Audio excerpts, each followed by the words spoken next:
President Trump's massive tax and spending bill that he now calls the ultimate codification of his agenda is facing a new and real setback this morning. The top rules official in the Senate, known as the parliamentarian, and analyzes legislation passing through the chamber, stepped in and said some of this doesn't work because of the fast track method that the Republicans are trying to use with this mega bill. It comes with strings attached to avoid a Democratic filibuster. And this parliamentarian says some of the provisions violate budget rules, including a key provision that would make cuts to Medicaid. All told, this could mean hundreds of billions of dollars in the spending cuts in the bill would be eliminated from the bill, a bill that's already on shaky ground with a handful of Senate Republicans who are needed to get this over the finish line.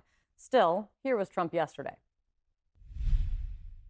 I shouldn't say this, but we don't want to have grandstanders where one or two people raise their vote. We vote no, and they do it to grandstand. That's all. Not good people. They know who I am, who I'm talking about. I call them out, but we don't need grandstanders. Just into CNN, President Trump, we've learned, will be staying in Washington this weekend, a rare move for the president to continue to put pressure on Senate Republicans to pass the bill by the July 4th deadline that he has imposed. Joining us right now, CNN political commentator, former Trump campaign advisor David Urban, and Matt Bennett, a Democratic strategist, former official in the Clinton administration. It's really good to see you guys. David, Politico called it one big, beautiful mess this morning. If hundreds of billions in spending cuts needs to be now cut out of the bill or replaced with other cuts in some other way, how do Republicans make the case that this is thought through, carefully analyzed, all the things, and contains a good deal? Well, Kate, I think that's where they got to, how they got to where they are today, by thinking it through and looking at all these different provisions. As you highlighted, the Senate parliamentarian looked at it very closely to make sure that it didn't violate the Byrd rule, right, on legislating on a spending bill, and so every single piece of this bill has been thought about, and that's why we are today where we are in terms of many of these senators not wanting to vote for the overall package because they have issues with different pieces. The Medicaid provider tax on some, the revenge tax on others leaves a big hole in the budget. So I think the president's going to get his bill. I just don't think it's going to happen before the July 4th recess. I do think, however, they will get this done. I think they're going to have to do some more arm twisting, some more negotiating, and some more debating on these different provisions. But I think they'll get it done. Getting it done by over the weekend is going to be very, very difficult just because of the amount of issues to get resolved in the short period of time. But I do think he'll get it done.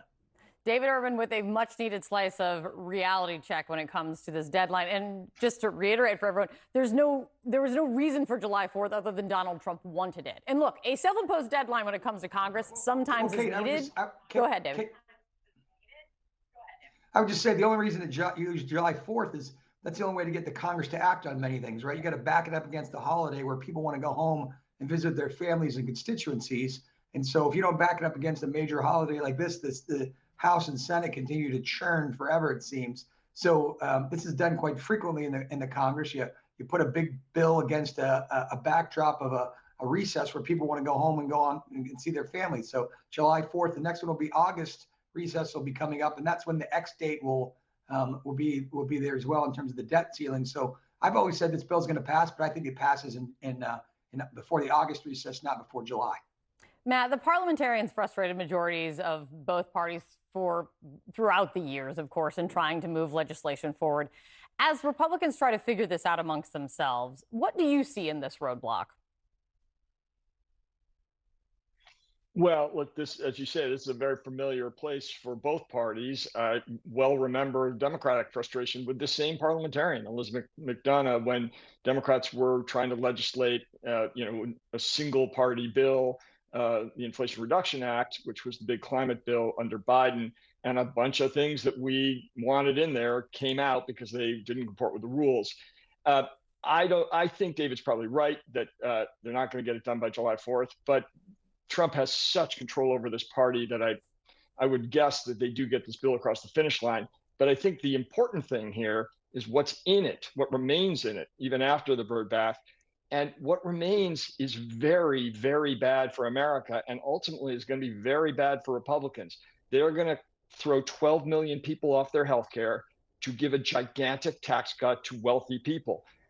The poorest Americans are going to see their overall income cut by 4%, by $1,600.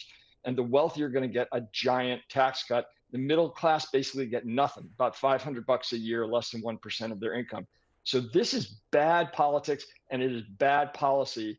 And, I think Republicans probably should take this time to reflect on whether this is where they want to go.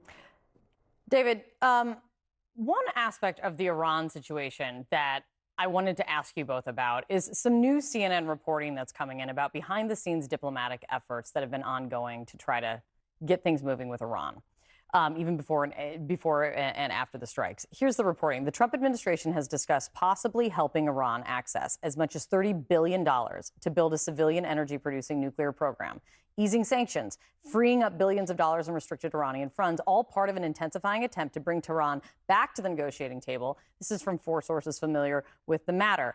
That reminded me, when I read this, of how much Trump accused Obama of essentially paying off Iran, vilifying him for allowing Iran to access restricted funds. Here is a reminder. We gave him 150 billion, gave him 1.8 billion, and we got nothing. Look at what they did to John Kerry and to President Obama. Look what happened, where they're bringing plane loads of cash, plane loads, big planes, 757s, Boeing 757s, coming in loaded up with cash. What kind of a deal is that? If allowing Iran access restricted funds, and you can get in the details of fact-checking it, but we won't, but just essentially allowing Iran access to funds is bad then, what gives now, David? Well, Kate, I think what gives is there are 3 giant craters in the earth in Iran, which occurred because of Donald Trump's bold military action and crippling the Iran nuclear program. They are severely crippled in terms of their ability to produce a nuclear weapon. And so I think that's what's changed in the time. They no longer have the same abilities they had during the Obama administration as they have today. Matt? I mean, it's the same thing we saw with Trump about Obama before. Like, he threw out the NAFTA deal that Democrats had helped negotiate, and then basically cut the same deal with Mexico and Canada. This is what he does. But I will say, look, if they are really degraded in their ability to create nuclear weapons, that is good. It is clear that the American military performed extraordinarily well, but we don't know yet. And Trump, his main priority is getting credit for everything. That's what this has been about for the last 3 days. Well, let us see. The House lawmakers are going to get their classified. I love that Matt agreed with me on both of these. I would say agree-ish. I think we could leave it at agree-ish on this fabulous Friday with these 2 wonderful men. Thank you, guys. It's great to see you. Oh, DC and Nantucket, David Urban, always living a better life than me. Thanks, guys.